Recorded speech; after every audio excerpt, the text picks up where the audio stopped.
Hello students and parents. Very good morning to all of you. Hope all of you are doing very well. And right now admission process in the progress.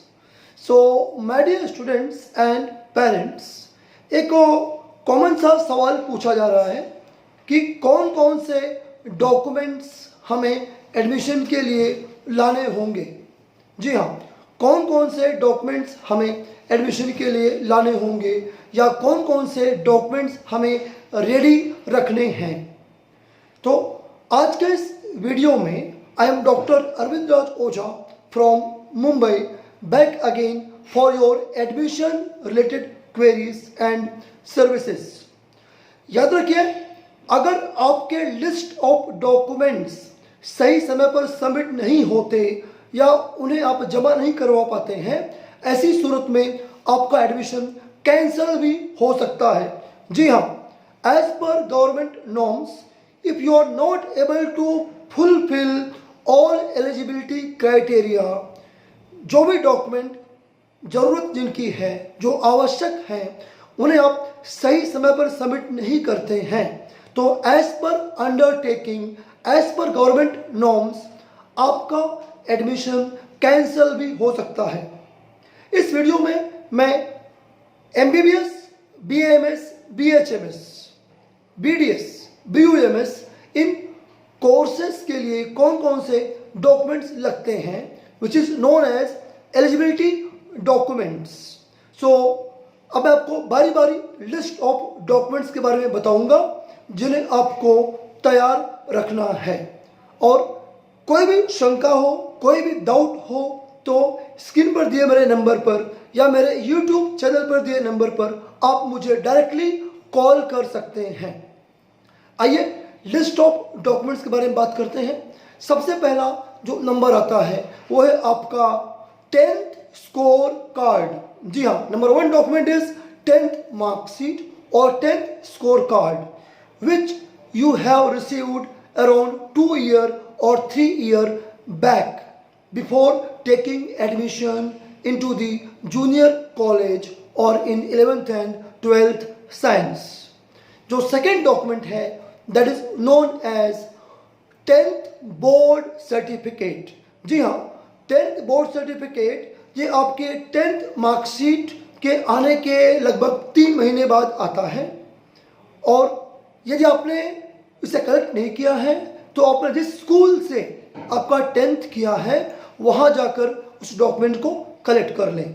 So first 2 documents are 10th marksheet and second is 10th board certificate.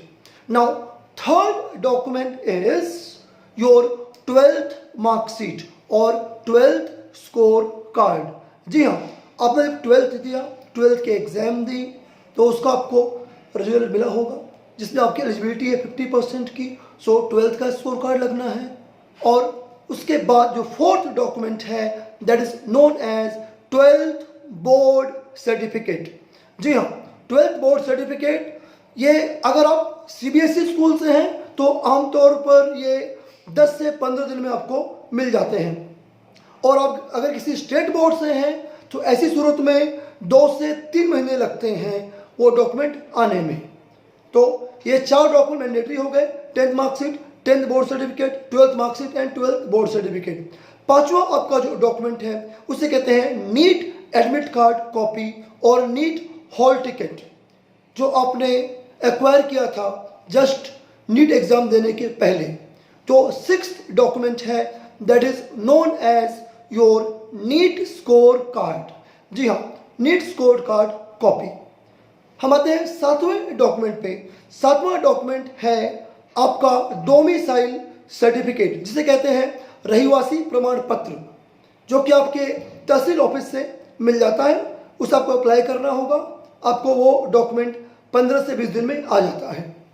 Next जो document आता है उसे हम कहते हैं आधार card. जी हाँ, बच्चे का आधार कार्ड, स्टूडेंट का आधार कार्ड, उसके अलावा माता और पिता का भी आधार कार्ड होना आवश्यक है।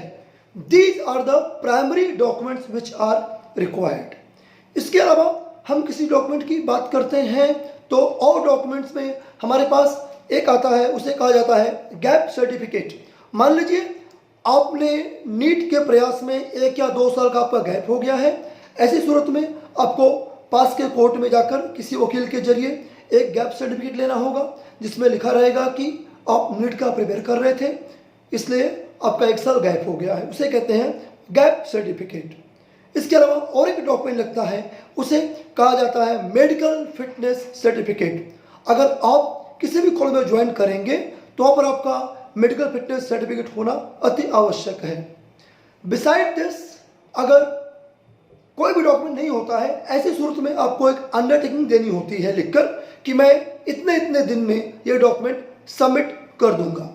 और फाइनल डॉक्यूमेंट किसी किसी कॉलेज में रखते हैं, उसे कहा जाता है अंडरटेकिंग सर्टिफिकेट, अंडरटेकिंग एफिडेविट। उसमें यह लिखा होता है कि what ever information you furnished, आपने जो भी इंफॉर्मेशन सबमिट की है ये आपके नॉलेज से बेस्ट है, ट्रू है, और किसी भी कंडीशन में अगर ये जानकारी गलत होती है तो आपका एडमिशन कैंसिल होगा और आप पर लीगल एक्शन हो सकता है। ये आपके डॉक्यूमेंट हो गए। इसके अलावा आपके पासपोर्ट साइज फोटोग्राफ लगने हैं 3 से 4। और सबसे अहम मुद्दा, ये सारे डॉक्यूमेंट्स, इनकी कम से कम 4 फोटोकॉपीज या 4 जेरोक्स कॉपी रखिए। 4 सेट बनाइए ओरिजिनल के अलावा, तो टोटल 5 सेट हो गए आपके, 1 ओरिजिनल और 4 जेरोक्स। ये सभी जेरोक्स या फोटोकॉपी सेल्फ अटेस्टेड होनी है।